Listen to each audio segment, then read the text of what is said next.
Hello, everyone. Let's hope this records. Okay. All right, now, actually, when I do my own little thing on my phone, first of all, my phone has about a 40-minute limit before it runs out of memory, so that's why I kept it at 40 minutes. So I went really, really fast, so we can actually go over a little more slowly, spend a little time, and then we'll start talking about Frankenstein. So was I passionate enough? I was really getting into it. I really enjoyed that.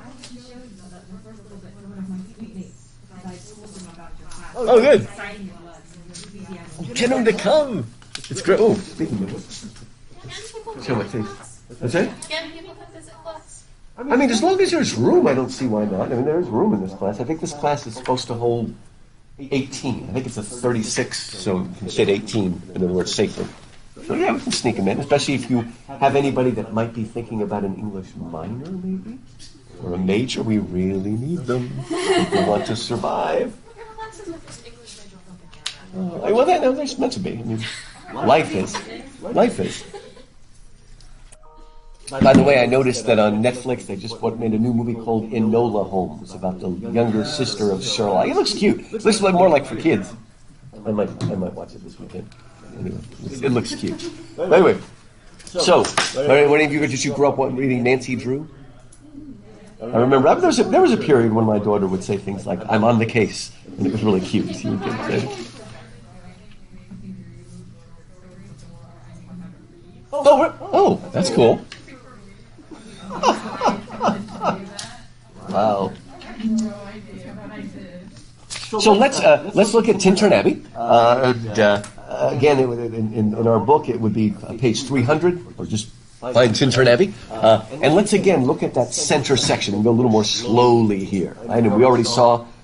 We talked in the beginning about how, when he meditated and remembered and recollected his memories of Tintern Abbey, it would basically take him out of himself. He'd become a living soul. We talked all about that stuff, right? And then, again, this idea of crisis and resolution. And I love crisis poems. Again, that the crisis is not physical. It's not like he's been kidnapped or something.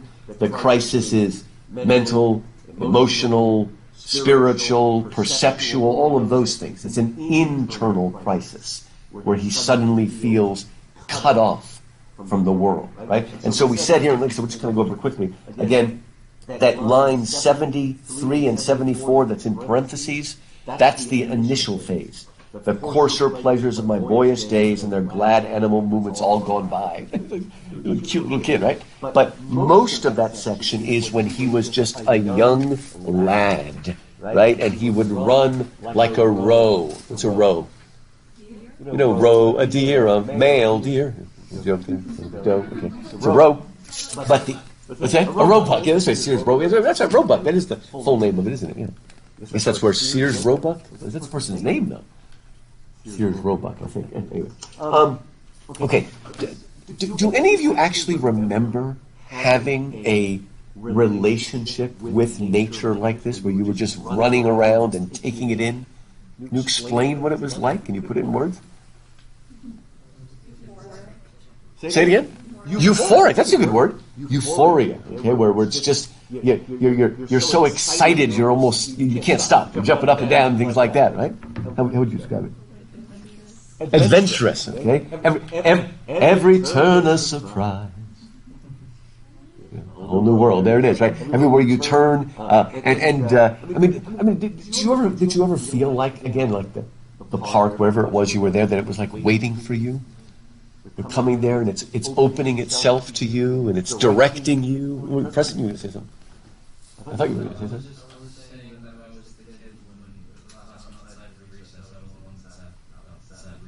Oh no! You had, I often talk, obviously I speak on C.S. Lewis all the time, and he talks about moments of joy when he suddenly is taken out of himself. And I said, a lot of you probably experience that moment of joy in nature, but if you're, like me, an English professor, it's usually books, right? Or maybe songs, weird songs from Maria. And he does have a very eclectic taste. I guess that's your brother's fault, really, isn't it?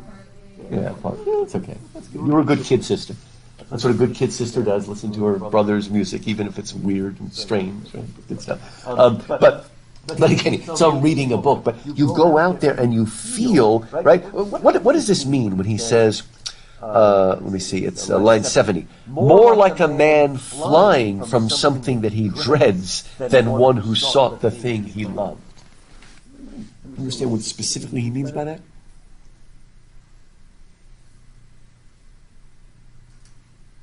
He's talking about himself in nature. And I'm running around, just like you were saying, running around, you can't stop him. And it's almost like he's running out of what? Okay?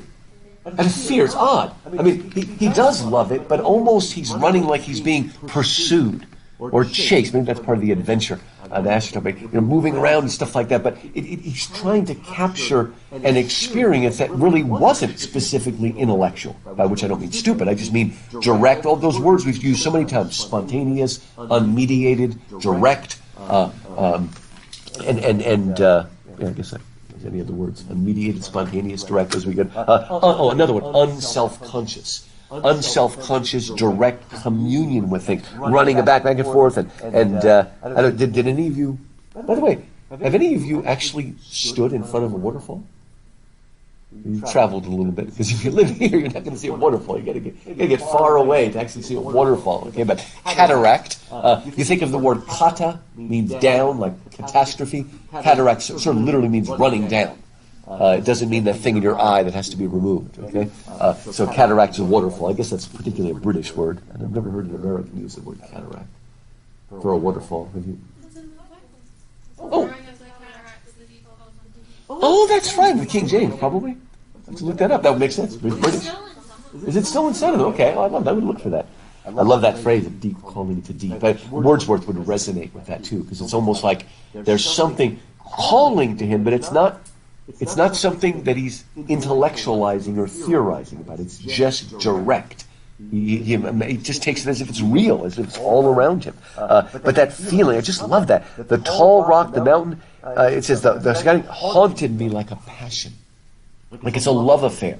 Obviously it's not sexual or anything, but it's almost like he feels called by it and is yearning and moving towards it. And it's just alive all around him. He's spinning around and stuff like that. This is great. Like when you go, I think Disney started this, when you go to the, what do you call it, sense around or whatever, where the theater wraps all the way around you.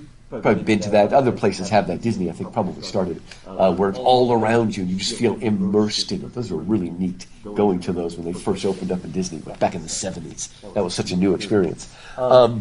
Pretty soon that's what they're going to have to do to get us to go to the movie theater. They just have to surround us with screens now. They keep coming up with some new gadget or gimmick to get us to go. Right? Returning. Oh, that's true. Yeah, that's true. We just do it. Well, in the old days, like the 30s, a lot of times when you went to a movie, there might actually be a live show before it. Like if you've ever watched the old James Cagney movies, there's some movies that are about that, how they would have a live orchestra, a dance routine, and then they would start the movie, which is cool. They did it. Radio City Music Hall did that particular. Anything to get people to the movies. You know what got people to the movies in the 50s? They were air conditioned. They were like some of the first things that were air conditioned when no house was, and people would go just for the coolness and stuff. Maybe you still do that. I don't know. Anyway, but again, I just love it. He says their colors, their forms were then an appetite, something that he fed on directly, absorbing the world around him. If you like this, someday you should read the Prelude. If I had time, I could teach a whole course just on the Prelude. But anyway, it would make. Oh, it is good. It's difficult. Basically, my dissertation was on that way back when I was a college student. So again, all of those things were an appetite, a feeling of love, had no need of a remoter charm by thought supplied. It doesn't need to be. It doesn't need to be enhanced by other means, like me thinking and analyzing the tree. It was just direct, and it happened, right? He says, nor anything, any interest unborrowed from the eye. There's like a little savage. It's just a direct, empirical kind of thing. And yet, obviously, it's touching him on a deep spiritual level, but he's not thinking about it as touching him on a spiritual level. He's just experiencing it. C.S. Lewis says something about this. In a sense, he's having his first real religious experience, but because he doesn't realize he's having a religious spiritual experience. Happens at the end of That Hideous Strength, if you've ever read that crazy novel by C.S. Lewis. Okay, so, what's that? You remember that? Yeah. And it's just, wow. And this is what it's like. It's hitting you on such a deep level. Your eyes are being opened without you even thinking that they need to be opened, because you're there. And of course, we'll get to the intimation zone where he comes up with a little bit of a reason for why that is, maybe.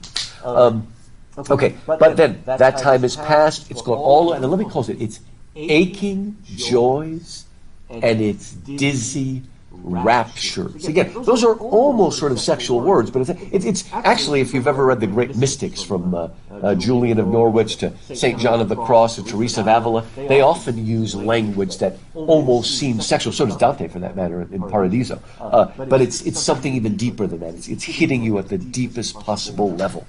But now it's gone. I mean, has that ever just struck you once? It's like, oh my gosh, I've lost something. I can't be that little savage running around and just enjoying everything. Now I think about things too much. I worry about it too much. I'm worried that I'm going to... I can't enjoy nature because I might step into the droppings or something like that. I mean, I'm thinking about things too much rather than merely experiencing and having it. And I think all of us have some kind of crisis like that, even if it has nothing to do with nature. Just, do any of you love this about the way little kids laugh? How is it different than the way even an older teenager laughs? Good, that's good. Unrestrained. Because sometimes, unless you're my daughter, when she used to go to HBU and had a guinea pig laugh, by your age, even by high school, most of you laugh, and then you're immediately self-conscious of the way you sound. Especially if you're one of those poor, unfortunate girls who begins by laughing and ends by snorting. And if that's, there we go, yeah. It is unfortunate. That's you too? Okay. It is unfortunate, but that seems to happen. I'm not sure. Maybe it's an inherited thing. I don't know. But it might be better than the guinea pig laugh. Anyway. Oh, no, there we go. So much. I can't breathe, right? But you're right. I love that. Unrestrained. The child just laughs out loud, and everything comes, and they just make those sounds and whatnot. And also, that's what I love too. Like, if you're at a real Pentecostal church where people are really worshiping and not thinking about the way they look. Right? In most Baptist churches, you're always conscious, not only of the way you sound, whether you're on key, but, did I look too silly? Did my mouth get too big or whatever?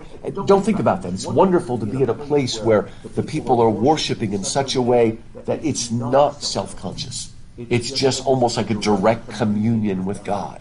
Right? There are moments when that happens, but too often we immediately get self-conscious and we lose it. It's sort of, again, C.S. Lewis, when you finally achieve humility, and then you destroy it by saying, by gum, I'm being humble. And immediately the humility is gone, right? And pride, you're reading letters now, right? Pride at the humility sets in, right? And then you do all you can to push away the pride, and then you succeed in pushing away the pride, and then you become prideful about the fact that you just pushed away the pride. Yes. Yes, I love that. Because it succeeded humility. And if I ever didn't succeed in humility, then I would want to be proud. There we go. I just learned effective humility. And again, it was stupid enough. Oh, there we go. Yeah, it's very hard. I remember that because number 10 on the list is the humility of Socrates and Jesus. He puts them together. I remember that. But you're right. That's so. It's hard. I don't know if we can ever go back to, but that's part of being childlike as well. Just a direct joy, and you're not conscious about what people are thinking about you and things like that, and you just enjoy it, right? Every so often, I'll embarrass my kids, like we were in the movie theater, and did you see Superman Returns? I think that's what it was called. Was it that one? Where he gets shot in the eye, and the bullet hits his eye and then collapses because it's Superman. And I remember actually screaming out loud in the theater. That really embarrassed my kids. If they were younger, they wouldn't have been embarrassed. But again, but he feels like that's lost. He can't do that anymore. Something's gone. That's the crisis. Just those few lines. But then comes the solution. Not for this loss of the direct aching joys and dizzy raptures. Not for this mourn I nor murmur. Other gifts have followed. For such loss I would believe abundant recompense. And I said, Wordsworth is the poet of abundant recompense. We don't use the word recompense much, but we use the word compensation. And so you're being compensated for what you lost. So here, there is recompense. He finds something that takes the place of, but the wonderful is that it's abundant. Right? I think most of us can deal with loss and grief. What's hard is when we feel like the grief is meaningless. Right? And if I go through the grieving process and I end up exactly back where I started, I don't want that. Then it seems, what's the point? If I can come out stronger, some of you have had me before, I always talk about the circle that ends where it began but on a higher level, right? Then you can deal with it. There's got to be not just recompense, not just back to where you started, but abundant recompense. Somehow you're richer, deeper, fuller, more mature, whatever that happens to be.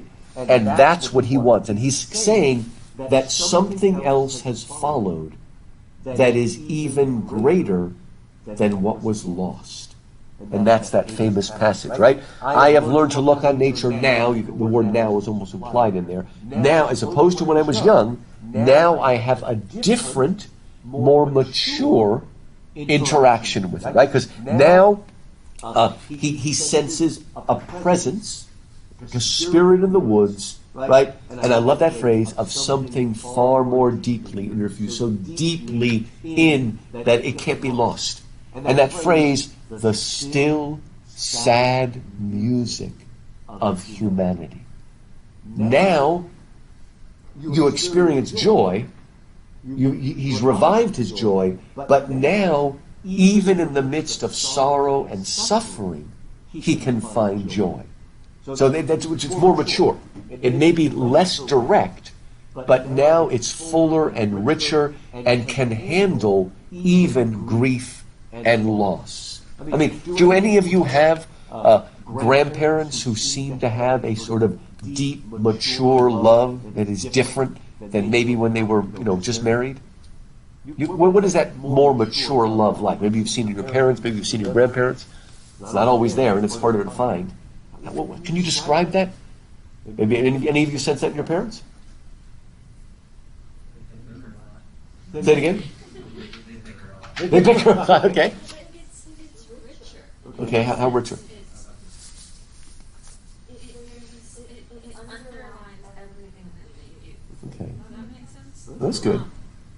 It's just, I don't know, it's kind of like, think of an ocean, right? You see the waves on the surface, but it goes down. Good. And that's a good example. I've often heard people use something like that when they talk about shalom, right? That it's not just the absence of war, but it's the peace like that underneath, that's deeper.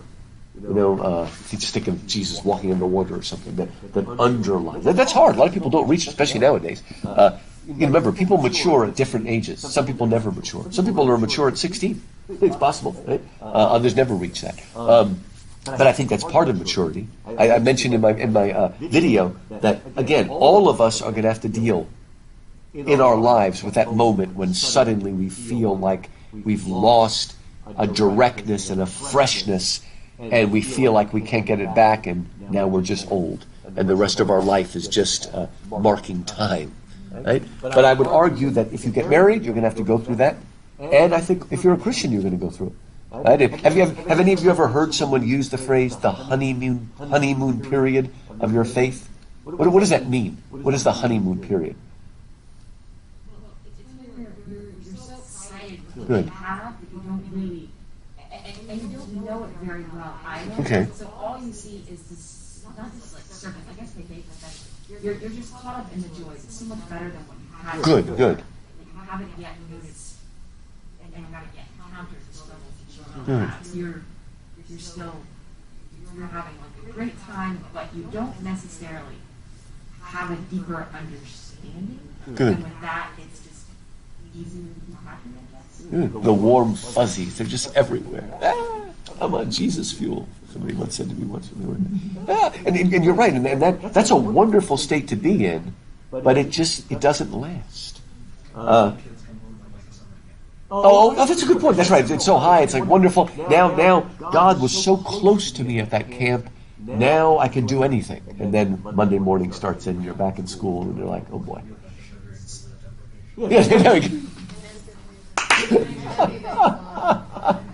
Maybe helped by some manipulative music minister? Oh, that's terrible. That's terrible. Anybody ever heard of Watchmen Knee? A famous Chinese theologian. And he said that what God does with us sometimes is he gives us all these emotions to draw us closer to him. Right? And when we move up, but then he takes that away, that direct, warm fuzzy, to see if we will remain there and build up the resources. And then he might give us another overflow of emotions to pull us up again, spontaneous overflow. But then pull it away to see if they will stay that way. So I think it's something that just has to happen in relationships. Because it happens in romantic relationships. It happens with kids. Good. Like I'm kind of blaming that as like I'm getting to know my boyfriend's son. Like there's like the moments where you're like, yes, this child is delightful. I love everything about him. So yes. And then there's moments where I'm like, oh my gosh, why? Good. But you have to have those moments of like joy and that moment of like, oh yes, this is easy, this is fine, because that's what you hold on to in the hard moments, and that's what you hold on to in relationships. If you don't have that I guess like ecstasy moment, if you don't have that, it's a lot harder to push through the hard things. It's something you have to cling on to. It's not always there because you would take it for granted if it was always there. But it's the fact that you have seen something so good that you want to fight, that you never get to the point where you realize you've lost that forever. That's why I don't know if any of you do this, but a lot of Christians keep prayer journals, because then you can go back and read one of those moments. Like you may have forgotten it, but so wait, I wrote this. Oh my gosh, did I write this? And you're right, it will hold you. And for Wordsworth, it's those memories, those recollections. They'll hold me there and keep me steady until the bad wave passes, and then we'll move back in. But again, I would just say this is just real life. We all have to go through this. There is no. I was talking to someone who adopted children, and he said, sometimes you think, if you adopted children, then you chose them, and it's always wonderful. And it's like, no, it's not like that. Okay, they're kids, your parents. It doesn't make a difference if you gave birth to them or if they're adopted. It's the same thing. You're going to go through that up and down. It just happens. That is part of life. Right, and it's part of the spiritual walk. And there were times when Jesus was depressed. It's very clear. Okay, that doesn't mean he never gave in to sin. He didn't give in to despair, but he felt all that kind of stuff go away and things like that. So, like I said, this is we're trying to reach that. Okay, again, I just love that way he says it. I have felt a presence that disturbs me. It's just there's that strange numinous feel. That prickly skin is just sort of odd. I don't know what it is, but it restores me when it comes. God's presence for a second. And he sees it everywhere. There's that pantheistic touch again, but it's everywhere. And by the way, this is just good poetry. I mean, and Maria, you were doing that in poems. That a lot of times the small word is the right word. Right? Don't have to go after that multisyllabic Latinate word. Sometimes the small word is right. Just look at the word choice here. So simple and yet so evocative. So he says, whose dwelling is the light of setting suns and the round ocean and the living air and the blue sky. Nothing more ordinary than blue sky. Right? Who wrote a song about blue skies? Did you say? Yeah, it's Irving Berlin. Blue skies. But somehow, in the place in the poem it comes, it gets filled with almost a mystical sense. The blue sky. Some of you read On Fairy Stories by Tolkien. It talks about sometimes magic is just a mixing around of adjectives. The blue grass and the green sky. Suddenly, oh my gosh, some new vista has just opened up just with the simple rearranging of adjectives and things. But this is, again, and sometimes the real mystical moments are the simplest ones. Seeing the extraordinary in the ordinary. Right? That's all that, remember that word, defamiliarization. And I was glad that our Aria picked up on that it was actually the Russian critics who came up with the word defamiliarization, and we use it for Wordsworth. Because he has a Russian soul. Doesn't she? Do you know Aria? Oh, she did. That's okay. Okay, she knew about that. And yeah, I can't remember his name, but that's where I first read it. It was in a Russian critic, actually. Anyway, the boom boom. So he says that same motion and spirit, and it rolls through all things. Remember that word I told you that today means artificial, but had a different meaning for the Romantics? Plastic, right? It's plastic power. It moves, right, like that. And I don't know if I told you this yet, but Coleridge, in his Biographia Literaria, we read that just a little clip of it, he actually coined a word about the imagination, and he said it's an S-M plastic power. E-S-E-M, and then the word plastic. S-M plastic power. And he made up that word, he coined it. S is short for the Greek word ace, which means into, and then M can also be said and, like hen. That's the word for one, enna. And then plastic. It means, S in plastic means to shape into one. That the imagination has the power to shape into one, to bring together subject and object, right? The abstract and the concrete. The concrete and the universal. We often say that, or the abstract and the particular. Bring it together. I mean, I guess ultimately it means it. He just thought he'd invent a cool word. You know, it's really neat. Yeah, and it is similar. Well, you know, it's really funny. Some of you have heard me say this, that Tolkien coined that great word eucatastrophe, and it's a great word, but it basically means the same thing as Felix culpa. He should have known that. He was Catholic, right? But it's a great word, right? What's that? It does sound better. It's just a great word. I guess it is. So it's nice to have that. That's a good way to put it. Do you know how to say bag end in French? Think about it. When people live in a street that's curved around and doesn't go anywhere, you said it. Cul-de-sac. That's bag end. Literally, it's cul-de-sac. Is that cool? So. No. I'm just saying that I didn't think about that. But I'm just saying that the Tolkien was kind of playing with language by coming up with bag end, because it really is the same, almost same literal meaning as cul-de-sac. Bag end. Oh, there we go. That's what you could have told people. You live in Bag End. Yeah. Really good stuff. Bag End. We all want to live. We all want to live in Bag End. Right? So then, like I said, then he can say, therefore, because of this, right? If you use the word therefore, please use it properly. A lot of college students just throw that word in. You know, therefore means it follows from these two premises. You know, therefore, because of the crisis and resolution, therefore, and the abundant recompense, I'm still a lover. I see all of this. I recognize them in there. It's all there. And then the thing I mentioned when he said, soul of all my moral being. Strange that nature can help you become more moral, but by making him more sensitive and more connected and more able to, literally sympathize or empathize, it makes him a more moral being. A lot of the Romantics, especially Shelley, believe that poetry actually makes us more moral because it increases our sympathy and empathy and our ability to identify with something outside of ourselves, and that makes us more moral, I think, more moral and ethical in a much deeper sense, rather than just following the rules. Makes us more deep in a moral sense, right? So remember, don't just teach your lovely homeschool daughters to write thank you notes. Teach them to actually feel thankful, right? Because if you only write a thank you note and don't feel thankful, then you become a Pharisee, right? You're just going through the motions. So you want to make sure that you feel that you experience gratitude as well. But it's good to write. Hey, thank you. That's exactly. That is C.S. Lewis, but C.S. Lewis is getting it directly from Aristotle. That's right. That how does Lewis describe it? That virtue is a habit, right? And of course, he's getting it directly from Aristotle. It's a habit of practicing. Is this the Aristotle group? Okay. There's a book series for children called Byronic. Oh. The first one, Christmas passes, and his mom makes him write thank you notes to all his family about him stuff. And so he wrote like one thank you note with like blanks in it.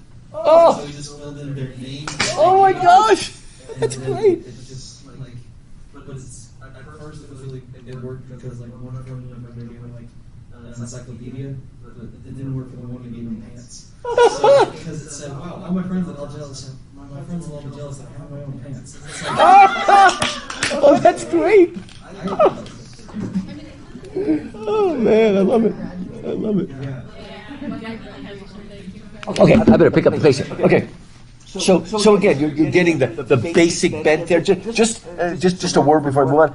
In the last section that I can go over, he turns to his sister Dorothy, who is a little bit younger and still seems to be a little bit closer to nature. This is like Maria as opposed to Sophie or something like that, right? But still carefree. I mean, she's not married to Daniel. So sorry, I couldn't resist. Anyway.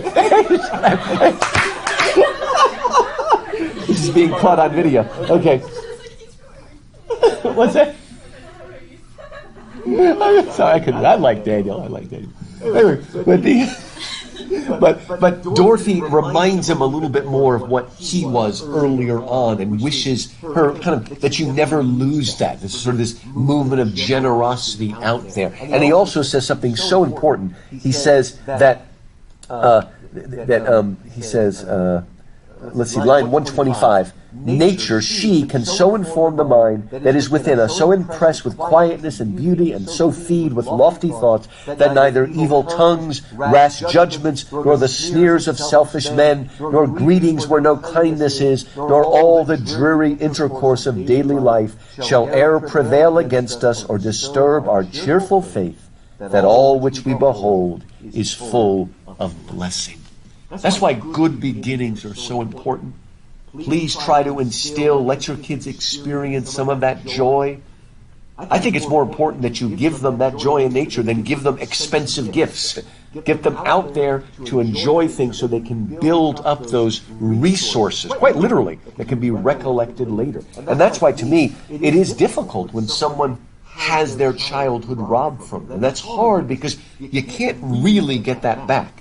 That kind of innocence. And I think sometimes people that get caught up in drugs are trying to get back to that innocence they lost, because in the drugs, for a moment, there are no responsibilities. Right? You're just experiencing directly. So it's important to have that. By the way, I think when he has that long list, neither evil tongues, rash judgment, I think he has in mind, for who would bear the whips and scorns of time, the oppressor's wrong, the pride man's contumely. You know what that is? It's a to be or not to be speech in Hamlet. He lists all of those things, and they're not exactly the same, but I think he's almost saying that even if those things come, as they come to Hamlet, we don't have to make our quietus with a bare bodkin and shove a dagger in our heart, because we've got that good beginning. Kind of what you were saying before, Eliana. We've got that wonderful, simple moment, that connection, that moment of connection. And it's so you had that with the kid. That's what I mean, those moments of connection. Took him into the woods. Like, Oh, wow, that's great. Seeing a kid just experiencing nature, Wow. the best feeling in the world. Like, I never thought I wanted kids, and I saw a 5-year-old running around the woods. Like, that did it for me. You see, do you look forward to the time when you've got a kid and you can read them, line the Witch in the Wardrobe for the first time, and see their expression when the stone table cracks? I mean, we do it, and we said that before. Now we can overdo that. We don't want to live vicariously, but it can rejuvenate you. That's important. And like I said, then the grandkids come and all that sort of stuff. But we'll find out. Anyway, okay. Let's look at the Intimations Ode. Like I said, it begins right away. That's page 347 or 348 is where the poetry itself starts. By the way, I can't think of any other example where a poet begins with an epigraph. Have you done that? I think you've done that in some of your poems. Maria started with like a little quote from someone else. Have you done that? I thought I saw that. Some people like to do that, put a little quote or before a chapter in their story. It's just the reason I went is weird is that he's quoting himself. This is kind of odd. There must be another example, but I can't think of one offhand.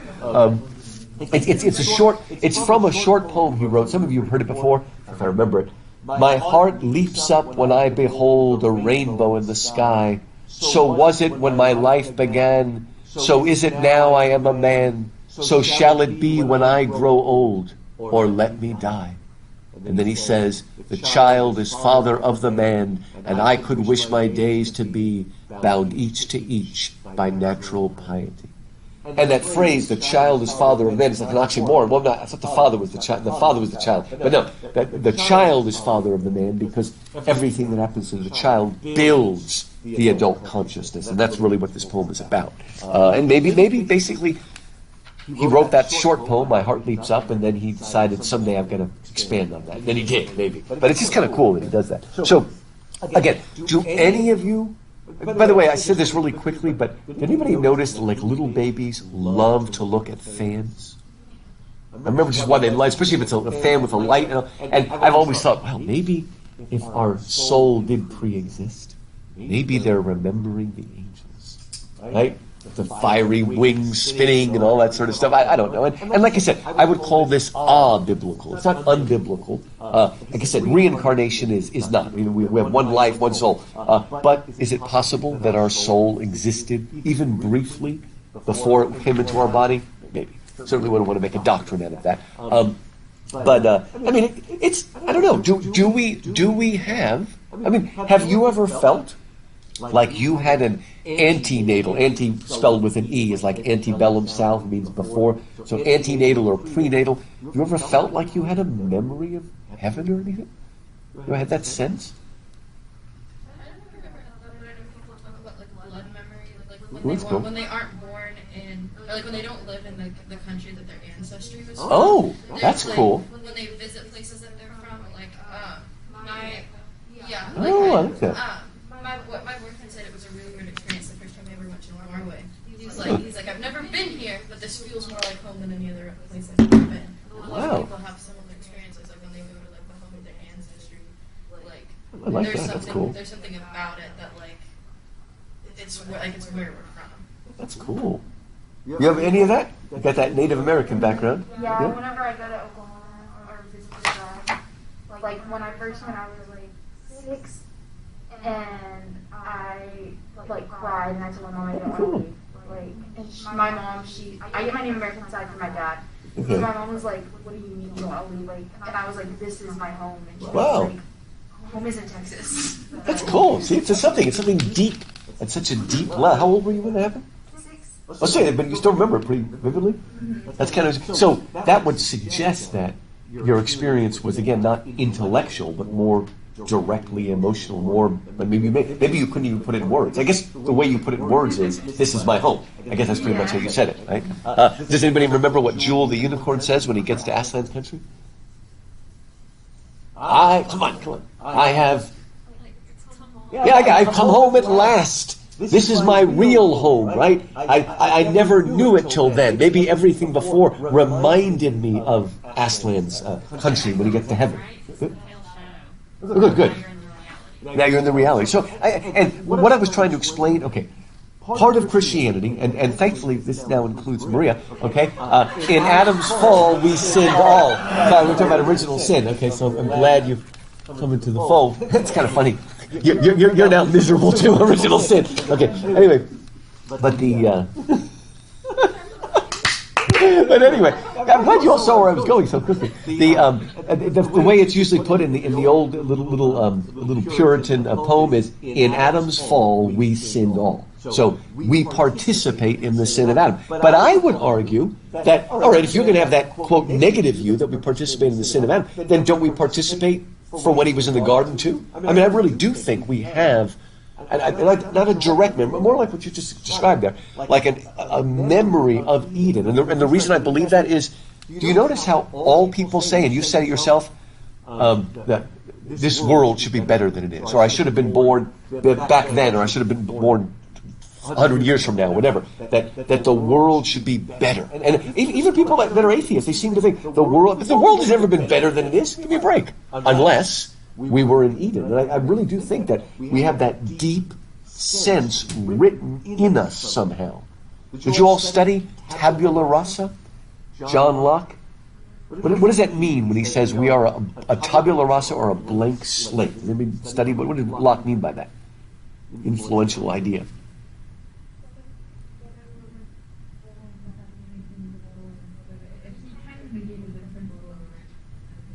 I mean, it's funny, he doesn't say that, but it almost does. It's like we come, he certainly did not believe in God, but we're a blank slate when we're born, and there's just nothing. And we don't have any intuition or anything, like eternity hasn't been written on our hearts. Maybe I'll use a biblical phrase. Or in that sense, our hearts are restless until they rest in thee, Augustine said. No, none of that. We're born blank, and everything we know is written on us by our senses. Because he's what's called an empiricist, right? That we learn everything through experience and through our five senses. And there are no, what is the word I want? That's just intuition. There are no, thank you, I remember that. No innate principles. There's nothing built into us, right? And of course, I disagree with that very strongly. I would think all Christians would disagree with that, but they don't necessarily, which is interesting. But that it is written on. And does anybody remember one of the arguments that Descartes used for why there must be God or heaven? That we have a perception of something that begins with the letter I. You see? It's infinity. Okay, right? And basically, and it was funny, I was having a dialogue with an atheist. I did this really neat, and that was one of the things, I started with that example, that wait a minute, how do we have any glimpse of infinity unless we have innate knowledge of infinity? And of course, the answer that Locke gave was, well, we just count 1, 2 million, 2 million, and we just extrapolate outwards. And Descartes, I think, would have disagreed, and I disagree, and Lewis would disagree. I would say, no, the difference between finitude, like the finite numbers, and infinity is not a quantitative difference, like more and more. It's a qualitative difference. Infinity is something wholly other. And again, a lot of the arguments Lewis used, I like to use these arguments, is what is the origin? What can possibly be the origin of infinity? Our understanding of it. What can be the origin of consciousness? Unconscious mind can create a conscious mind. It's all of that sort of stuff. And it's weird because Locke still would call himself a Christian, but it's like, no, we have no innate knowledge, no innate wisdom. No, we are born with God's presence written on us, whether or not we're in heaven or not. It's there, it's built into us. And again, I call it a memory of Eden. And this is going to be the way that he's going to deal with, right? So now, again, I mentioned before, when he was young, it's like how the word corona now has a different meaning, okay? There used to be a corona around the sun. And, yeah, I know, you said that. I'm looking at my, like, I could use that bottle in front of me rather than a frontal lobotomy. So all of these things. So his crisis is that what I used to see, I don't see anymore. It's not there. And then, like I said, it's a weird poem because he resolves the crisis really quickly. He doesn't even explain why. A timely utterance, whatever that means. Suddenly, he's there. But then we saw in stanza 4, it comes back with a vengeance. And sometimes, I'll give you an example, but most people, when you go through the grieving process, I don't know if you've gone through that, a lot of times it's really difficult and you slowly get over it and then you think, I'm over it, and then, boom, for a moment you drop lower than you were before. But then usually you'll continue. But a lot of times, again, you think superficially you're over it. I mean, it could be a breakup with a boyfriend. I mean, it doesn't have to be a death, but I mean, any kind of bereavement. And again, you think you're over it superficially, and then usually something reminds you of that person, and then you actually hit an even lower point. But then from there, you keep moving up. That's a good way to put it. Maybe you suddenly... Yeah, maybe that's it. Maybe it's that memory that you go to a place you used to love going together, and then suddenly, maybe you're right, it dawns on you. And I think that's exactly what's happening here. It was only a superficial resolution, and then all of a sudden he says it's line 50, but there's a tree, just one tree, of many one, a single field, which I have looked upon. Both of them speak of something that is gone. Right? There used to be a radiance coming out of that tree, a glow, and now it's gone. I don't see it anymore. Where did it go? Whither is fled the visionary gleam? Where is it now, the glory and the dream? Then I told you, he actually put the poem down for 2 years because he couldn't think of a resolution. And that's when he brought in that idea from Plato of the pre-existence of the soul. One of the early church fathers, Origen, played with that idea, but he went a little too far with it. he was a guy that believed in absolute justice, right? And he didn't think it was fair that some people were born rich or poor or healthy or unhealthy. And so he tried to say that the things we did in our pre-existent state determine that. And it's like, no, you don't need that. Okay, but it was just interesting that he was so into it. Modern day Mormons actually believe in the pre-existence of the soul, but they go too far because they think our soul has always existed, right? Because what's that? Like we're infinite. Yeah. They're always in both directions because they completely break down the border between God and man. So they believe not what the Orthodox believe, that God became like us so we can become like him. That's called theosis. They actually believe, because I've studied, they actually believe that what we are now, God once was. And what God is now, we will one day become. So they believe that all the souls existed from the beginning. So God was, in that sense, a man. God is a body. And it's really weird. I wonder how many Mormons really know what the church teaches, because it's really weird. In the midst of a lot of good things that they do, they've got some really odd beliefs. But God is a body. They don't believe there's... It's really weird. But anyway... God is just further on. Quite exactly. That's really what it is. Yeah. And that's why... But I will tell you, if you're a person into evangelism, there is a bridge to Mormons, because Mormons love C.S. Lewis. It's one of the few, like whatever you want to say, Orthodox theologians they read, and it's partly because of the idea of theosis, which they obviously misunderstand. And I've had some dialogues about that, friendly dialogues. But anyway, so it's maybe again when we're born, we're not a blank slate, not in entire forgetfulness and not in utter nakedness do we come from God, who is our home. And that's why everything around us seems new and fresh, because we're still resonating with our Plato would say, in our pre-existence we saw the forms. We actually looked on goodness, truth, and beauty. And that's why, you understand, who said their favorite was not Phaedra, Phaedrus. Was that you that said that? Yeah, I love the Phaedrus, because he explains to us why it is when you fall in love, you get a feeling of goose flesh. Because what happens is, when you look in the eyes of your beloved, suddenly you catch a glimpse of that perfect beauty that you saw in the heavens. And when that happens, the wings that your soul used to have, the feathers begin to grow again, and they prick up against your skin from the inside. And that's why you feel that way when you're in love. I love that. Isn't that wonderful? That's going to be in my new book, The Myth Made Fact. I'll tell that, because it's a wonderful myth. Look, Plato was one of the greatest poets who ever lived. That's how you answer the question, why did he kick the poets out? Because he was the greatest poet. Anyway,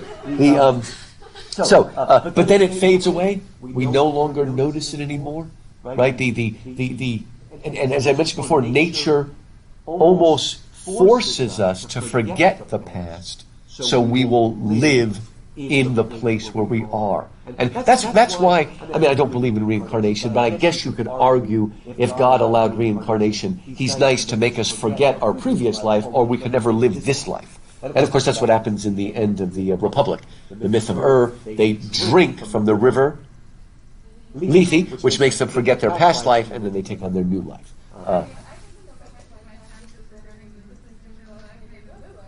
That's true. Oh my gosh. There have been times when I've had such a bad class. That's not this one. This is a good class. I've had such a bad class that I would stop and say, "This class almost makes me believe in reincarnation." But look, why? And they said, "Because I know I didn't do anything that bad in this life to deserve this class." No, that was a really good joke. I only saved that for a really bad class. But anyway. Actually made that joke up. I didn't steal it from anyone. Anyway, maybe it's bad. Anyway, you can steal it. And if people don't say it's funny, you can say, "Marcos told it to me." If it is funny, you say, "I made it up." Anyway, always remember that. So, now you're no, I really didn't come up with that one. The best ones you just come up with on the spot. But oh, thank you. It was spontaneous overflow of emotion. Oh my gosh. Amazing. Anyway, and again, I don't know if you understand, everybody laughs at Wordsworth. "Oh, this child's the best philosopher." on the surface, that's ludicrous until you realize that he means he's the best philosopher because he's the closest to the pre-existence, the closest to his memory of heaven, the more open to God's Spirit and all of that sort of stuff. And again, if you understood that the terrible irony is that the child is closest to the divine idea and could be the greatest poet of all, but he lacks the skill and ability to write something down. Do you know what I really envy of a little child? This shows what I mean by the child being so directly experiencing thing and living in the moment. Have you ever noticed a child that's like really getting sick, and then all of a sudden the kid goes, and they throw up, and 2 seconds after they throw up, they start jumping around and dancing. You ever notice that? That blows my mind. Because as an adult, or even as a teenager, after you feel so nasty, cleaning out your mouth and stuff, you just feel, and the child immediately bumps up, starts running around, right? Did you ever see the movie Poltergeist? Remember when the little, whatever, something dies and they bury it? And they said, can we have another bird now? Just immediately, right afterwards. It's really cute. That was a great movie, Poltergeist. Was it? Anyway. Well, the first half is delightful, and then the second half is scary. It's a weird comedy horror, the way Poltergeist is. Wait a minute. Yeah? You like that movie or you don't? You don't like it? Yeah, it's fun. The remake was terrible, but the original was good.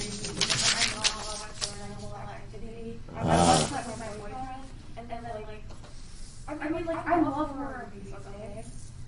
But I like watching horror movies because they're deep. Oh, well, there you go. I couldn't sleep at all. It gets you there. It bothers certain things. I can't take exorcism movies. It just haunts me too much, and I think about it too much. I can't do anything with kids. Like, I never got through Hereditary. And La Llorona, like that one. Oh, you mean where kids get hurt or something? Yeah, it's hard. Well, you'll find out if you have kids someday, then you'll watch the same movie you watched when you were, and you're like, it's totally different because you're like holding kids. It's really weird. Oh, yeah, some people, they just can't. They don't mind if they kill the people, but no, it's true. So anyway, so he again. The sad thing is, though, that when you're an adult and you have the skill, you've lost that connection. So we're kind of caught in the middle. But again, oh joy, that stanza 9, something remains. There's still that glimpse that remains, and it becomes the light that lights up everything else. And I want that wonderful glimpse of the children playing upon the shore, right? Hear the mighty waters rolling evermore. Such a beautiful moment where again he's connected. He has a glimpse of the far east, Oklahoma, where he came from. Just for a moment, has that glimpse, and it rejuvenates him and allows him to move forward. And then let's look now at the abundant recompense part here, stanza 10, and he says, line 177. Though nothing can bring back the hour of splendor in the grass and glory in the fire. Have you seen the movie I referenced? I thought maybe you would see it. It's a very good movie. It's one of Natalie Wood's best movies. What's that? No. There was another one she made after that, but it was one of her later movies, I think. No. She was still young. No, you know what you're thinking of? In that movie, he made her do the scene, and she was terrified of water. And that's why she really acted well, because she was terrified. And then, sadly, she died of drowning. That's right. It was almost a terrible irony of that. I love Natalie Wood. She was great. But anyway, there's a movie called Splendor in the Grass, if you want to see it.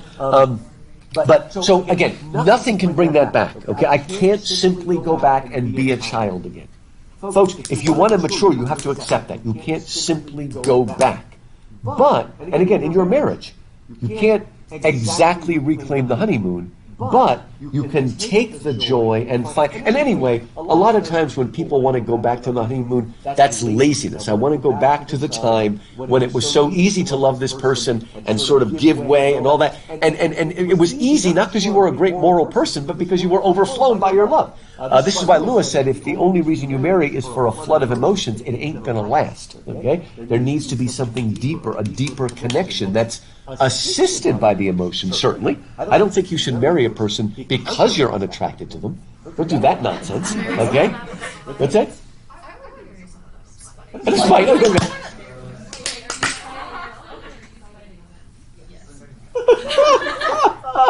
Anyway, but so you what's that? Oh.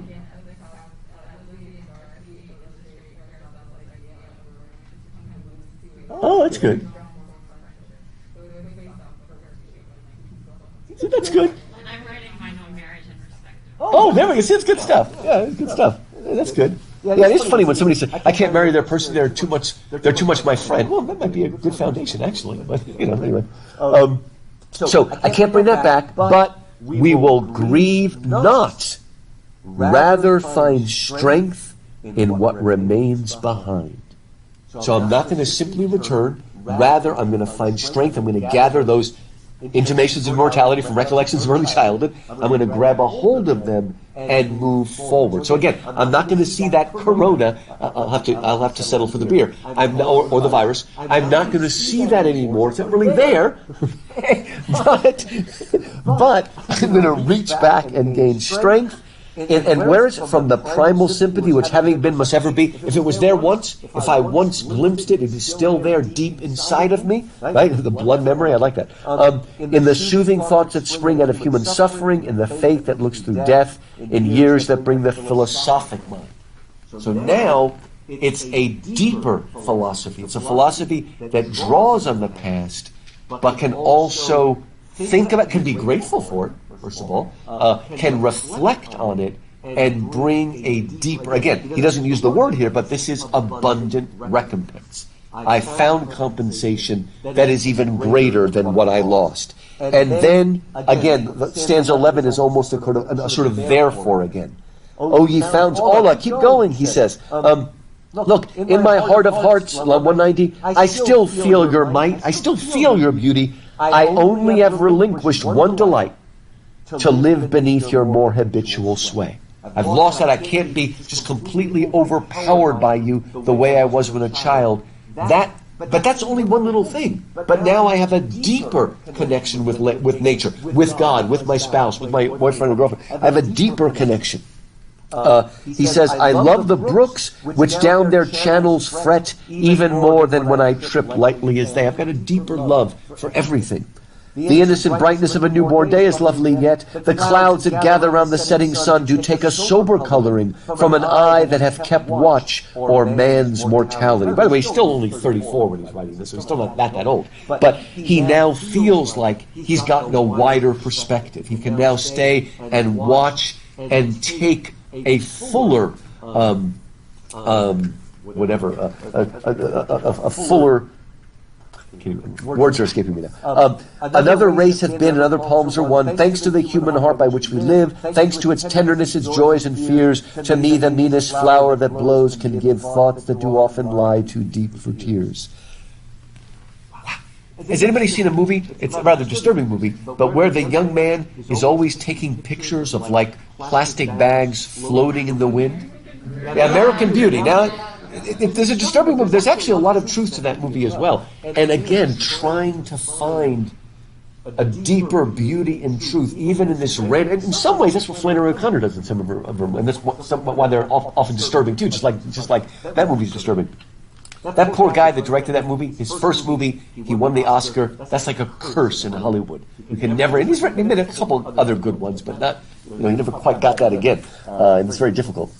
The guy that made Chicago, also, that was his first movie, and he's struggling to get another one like that. I've enjoyed some of his movies, but it's hard to win after you win the first. So lose in the beginning. It's much better. You want to get an A in Bolson's class? Well, you're going to get an A anyway. But if you want to get, don't listen. If you want to get an A in Bolson's class, the first poem you give him, make it lousy. Then the last poem will be so good you'll show. That's the joke of how you survive creative writing classes at a workshop. Start with something that's really terrible.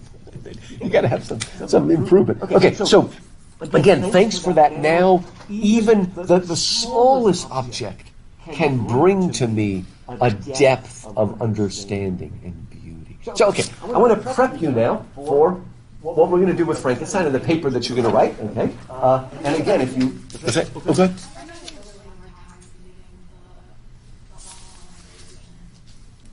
I mean, there must be one. Did you look in the library or something?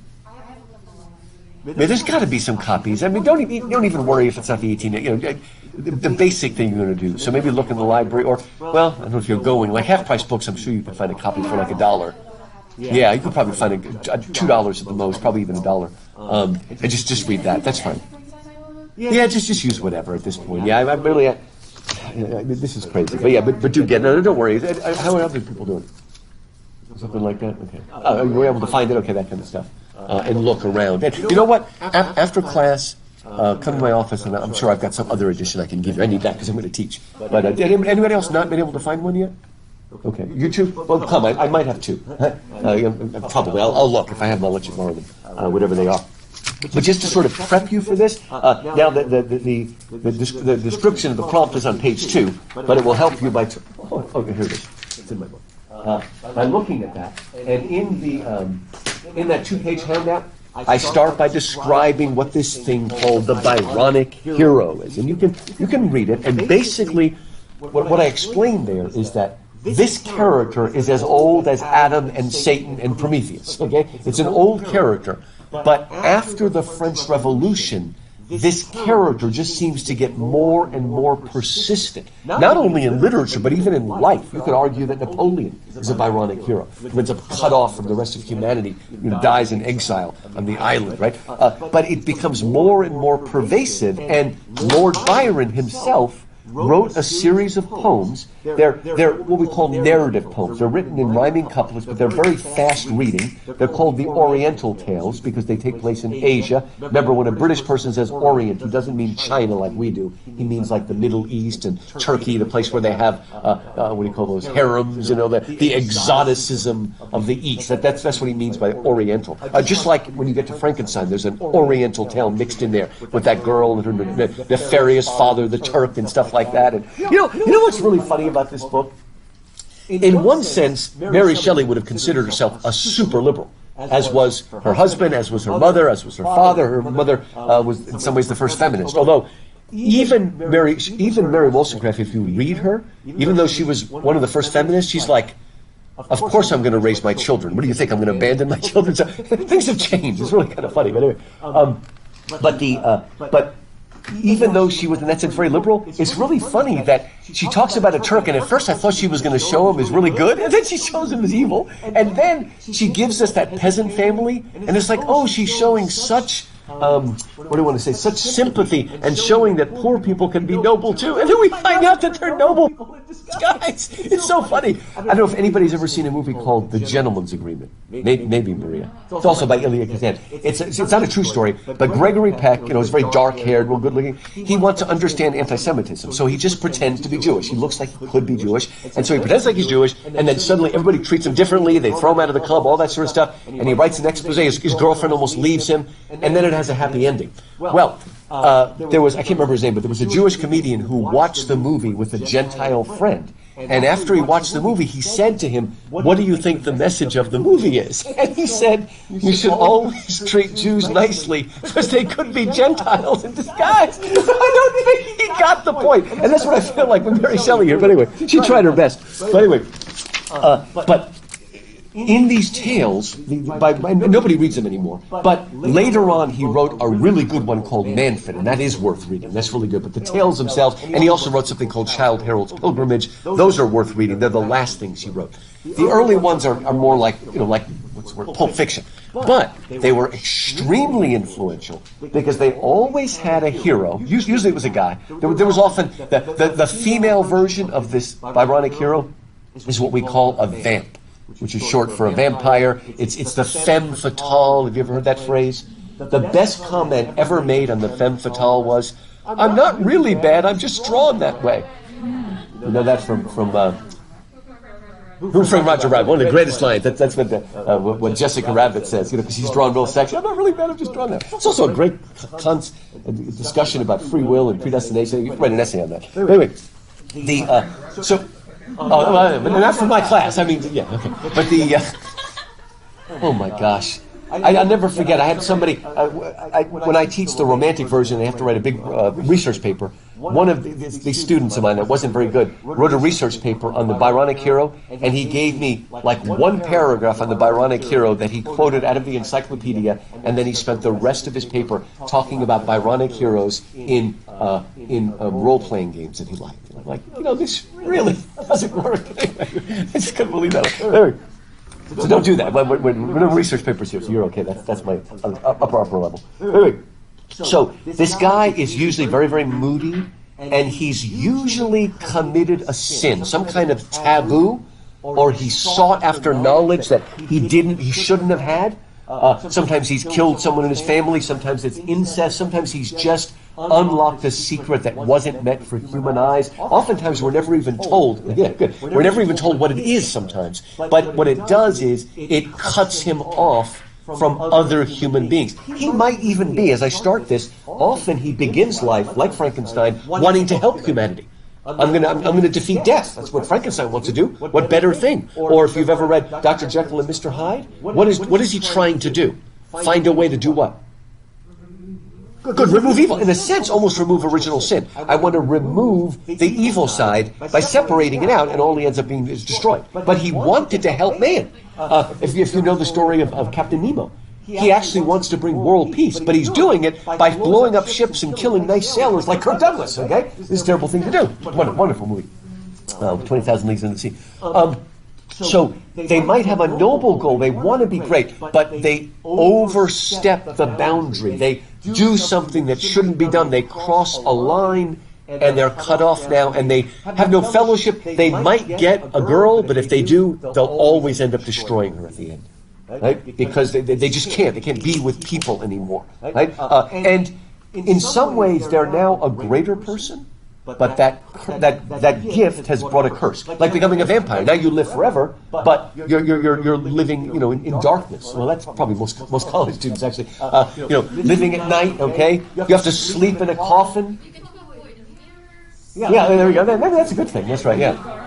And then no garlic. Oh, that's terrible. We're talking about vampires here, right? And again, Gollum is a great example of Byronic hero. He's gone too far. He's killed. The movie's actually better than the book just because he kills his brother. It makes it, instead of his friend, just by making it his brother, it just makes it more like fratricide. I kind of like what they did in the movie.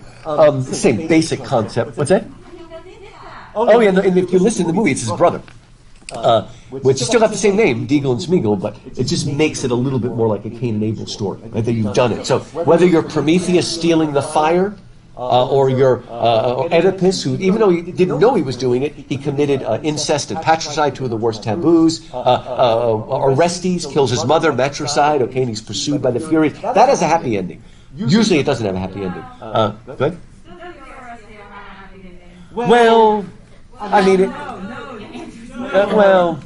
maybe a better way, it has a resolution, maybe that kind of thing. It's resolved. It's certainly not happy everybody gets married. But he finds, so who told me? I think it was you. That you never liked Heathcliff. Heathcliff is a Byronic hero. He's gone too far. He's done and it's interesting because even though he hasn't literally committed incest, it is a kind of incest with Kathy. Here, one of the reasons to read the 1818 version is in the 1818 version, she's his cousin, right? When she remade it, she edited it, she made it just a stranger. Because it's just too close. I mean, it isn't literally incest, but it's like incest. If he marries Elizabeth. Of course, he never consummates the marriage.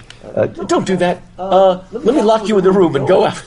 He's so egocentric and narcissistic that he thinks the monster's going to kill him. It's hysterical. Bobby, come on! I could have told you he's going to kill the girl. Anyway, it's just hysterical. But all of these things. So what happens is that they get cut off, and again, they sometimes have power. But they can't go back to the farm anymore. They're like Darth Vader. They can't go back to the farm and be innocent again. And so they wander in lonely places. And this book has some of the most inaccessible, lonely places on the planet. It's wonderful. Away going. And again, they end up destroying themselves, right? And what I've done in your handout is I've given you 10 sort of characteristics of the Byronic. And we'll go through this next class. And I've showed you how, what I love about this book is that Frankenstein is a Byronic hero, but so is the monster. And if this is the first time you read it, you must have been shocked to death when he becomes not only able to speak, but literate and highly intelligent. Now, Ken Branagh did a version called Mary Shelley's Frankenstein that's much closer to the book. It's not perfect, but it's well worth watching. It's good. And it's actually Robert De Niro playing the monster, interestingly. But you haven't seen it? Oh, you should watch it. I love. There was a whole era where they started saying things like William Shakespeare's Romeo and Juliet. Is that to distinguish it from Homer's Romeo and Juliet, or like D.H. Lawrence's Romeo and Juliet? I mean, it got kind of silly, but. Oh, maybe that's a good way to put it. That's a good way to put it. So what you're doing in your paper is you're going to choose 3. You can choose more, but at least choose 3 of the things on this list, and you're going to show how both Dr. Frankenstein and the monster and body. I'll give you a lot of help here. Obviously, back it up with quotes. And next class, we'll go through it more slowly, and we won't touch on everything. And I know we'll have different editions, but I'll try to give you key phrases that you can use. But just to think about it this weekend to get you started. Is it Thursday? I don't even know what day it is anymore. To get you thinking about it. Whereas Frankenstein and the monster are both Byronic heroes, Walton is not. This book has 3 narrators: Walton, Frankenstein, and the monster, right? Our own narrators. But if you read carefully at the beginning, Walton says at the beginning, I want to discover great things and be a savior of man. I'm going to do all that sort of stuff. I'm going to push myself, and he almost pushes his men.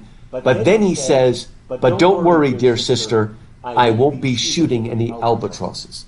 Now, we haven't got there yet, but most of you know the story. The Ryman the Ancient Mariner, his great taboo sin is he kills the albatross, right? And it cuts him off from his, and we'll see that later. That's why I'm reading this before Coleridge, because that's such a great Byronic hero. And literally, both Heathcliff and Rochester in Jane Eyre were meant to be. The women that wrote them were like, I want to write my own, How many of you think you would run off with a Byronic hero, ladies? No? Okay. You're not tempted? You're tempted? You've already dated a Byronic hero. Okay?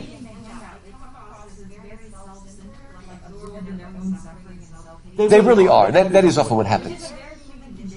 Yeah. If you can see through that, they're sympathizing with their suffering. If you can get past that and see how they are sympathizing with their own suffering. The Victorian almost doesn't be around. Oh, I see. It's ripped it open. That's true. You're right. That's true. He does say that. They're always complaining. Have any of you ever dated an emo boy, as they call them? Or a goth always dressed in black and mourning for their life? Hamlet's there, What's that? Oh, you're both goth when you started. Okay, now we go through that phase. I wonder if Jesus went through a goth phase. It's a scary thought. He's like Jesus has tattooed Yahweh on his arm. It's like it's a terrifying sort of thing, right? But wait, what's it?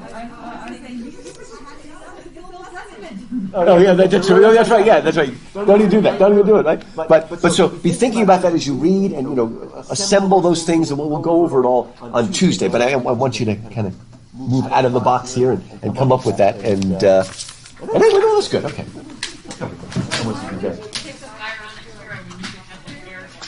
You're right. Actually, that is cool.